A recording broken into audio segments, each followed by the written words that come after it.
You want a part 5? Fine. Weird beatbox noises that non-beatboxers would think are weird. Part 5, last one. Number 1, my lip roll. Just keep in mind that are 2 different sounds. Number 2 is also my original sound. I don't know what to call it, but...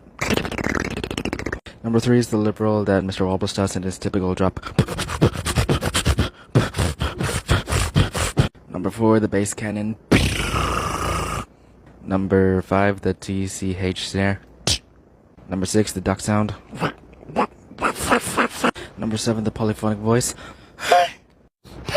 Number 8 and 9 are my 2 other original sounds. It's a click roll, I don't know what to call it, but...